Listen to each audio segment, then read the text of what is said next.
બધા જોઈ છે ને પૈસા. આપણે પૈસા માટે આરસીએમ ને શું કરીએ છીએ? આરસીએમ જેટલા પૈસા આપે ને આપણને, કોઈ પણ ને 200, 500, 1000, 5000 કે 10,000 એ પ્રમાણેનું કામ આપો એટલે તમને ઓટોમેટિક પૈસા આવશે.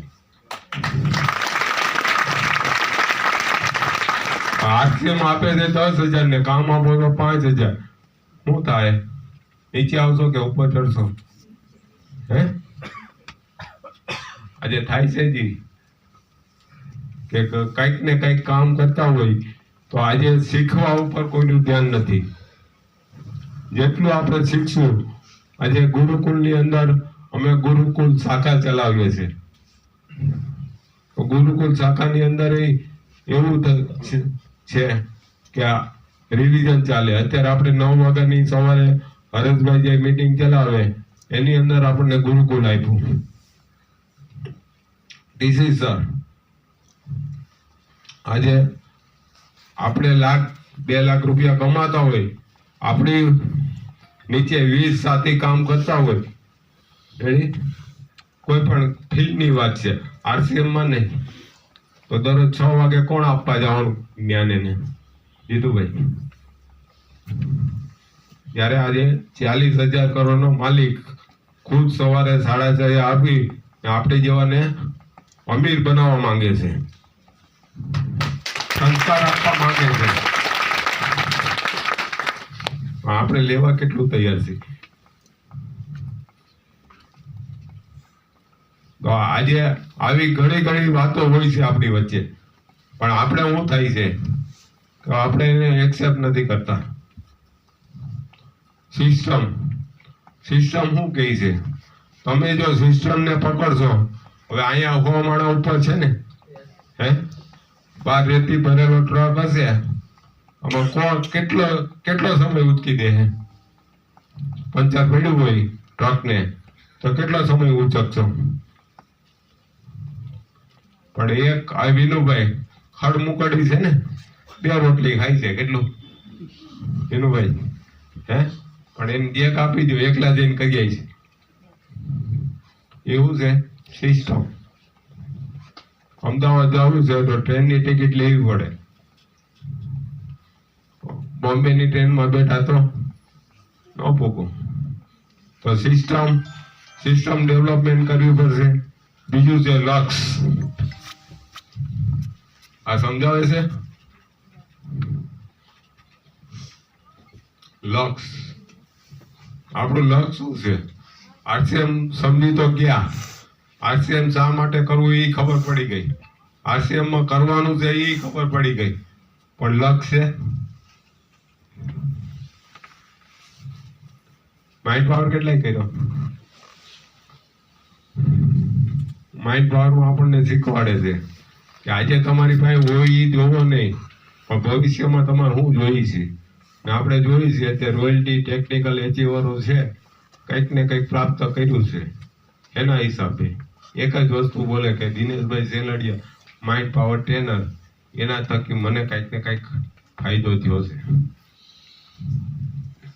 કોઈને પૂછવા એમાં જે માઇન્ડ પાવર છે અને રોયલ્ટી ટેકનિકલ છે એને પૂછો. કંઈક ને કંઈક ફાયદો આપણને થાય જ છે, પણ આપણો લક્ષ્ય ગોલ હોવો જોઈએ કે ભાઈ મારે હું જોઈશ. બીજું છે સમય.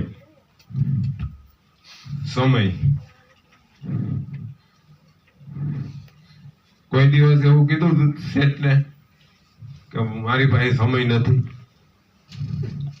શું કરવા?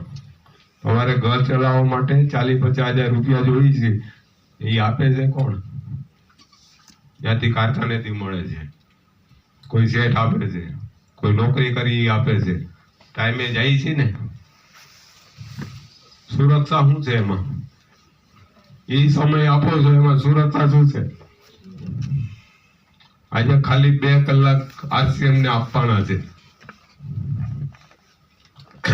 6 મહિના પછી ભીલવાડા મને લઈ ગયા, એટલે રિટર્નમાં આવતા હતા, અમે ફૂલ ફેમિલીમાં જ ગયા હતા, અને પહેલો સોફો મારો હતો.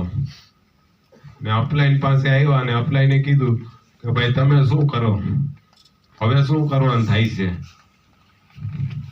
તો મને ન પૂછ્યું, કેમ કે હું તો સક્રિય હતો જ, હું મીટિંગમાં જતો જ, પણ મારા વાઈફ ન આવતા. કોઈ કે હું ક્યાં જઈ શકું, એણે એ પ્રશ્ન કર્યો કે હું ક્યાં જઈ શકું.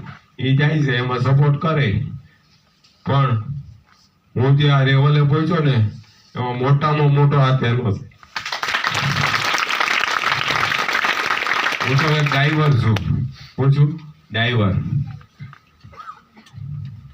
5 મહિનાની અંદર 150 ગામનો ટાર્ગેટ પૂરો કરાયો હતો, એનો કરાયો હતો.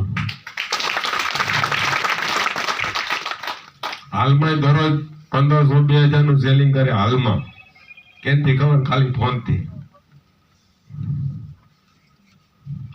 કે અપલાઈને કીધું કે ભાઈ તમે તમારી જિંદગીમાં જ્યારથી તમે સમજતા ત્યાં અને અત્યાર સુધીમાં તમારા કોન્ટેક્ટમાં જે હોય એના નામ લખો ને નંબર લખો. લિસ્ટ આપણે કહે છે ને, લિસ્ટ. આ લિસ્ટ અમે લિસ્ટ બનાવ્યું. આજે કેટલા સાથી ભાઈ લિસ્ટ છે?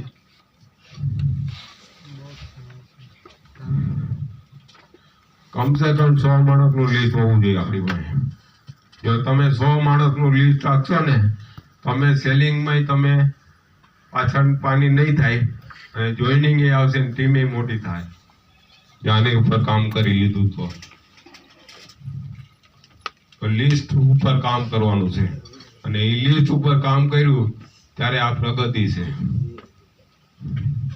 તો ભાઈ ફોન કરે, નોલેજ આપે, જ્યાં પ્રોડક્ટ દેવાની હોય ત્યાં પ્રોડક્ટ પહોંચાડી આવે, અને ત્યાં એવું લાગે કે આઉટ સિટીમાં છે તો એને દુકાનનું સરનામું ગોતી દુકાને પહોંચાડી પીયુસી વાળાને કોન્ટેક્ટ કરીએ કે ભાઈ આ વ્યક્તિ આવે છે. હવે નવું કઈ નથી કર્યું. આ સિસ્ટમનો એક ધન્યવાદ છે કે આજે ડોક્ટર જેવા ડોક્ટર પાસે બેસી ગામા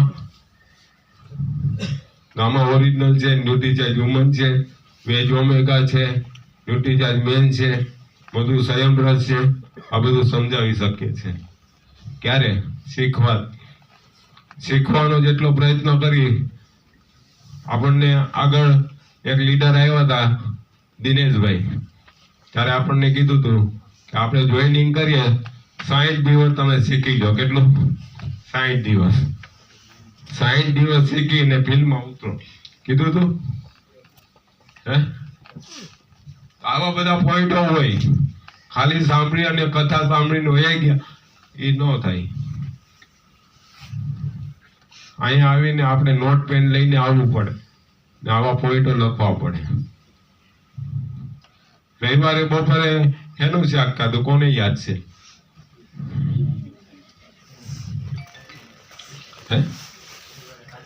ખાધું જ નથી. ખાધું નથી એ યાદ હોય, પણ એનું શાક ખાધું એ નો યાદ હોય.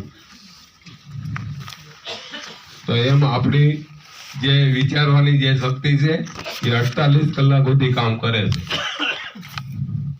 આજે હું અત્યારે અહીંયા બોલ્યા, વિનુભાઈ બોલ્યા, બાલાભાઈ બોલ્યા, જે કઈ બોલ્યા એ તમને કાલ સાંજે નહીં ખબર હોય.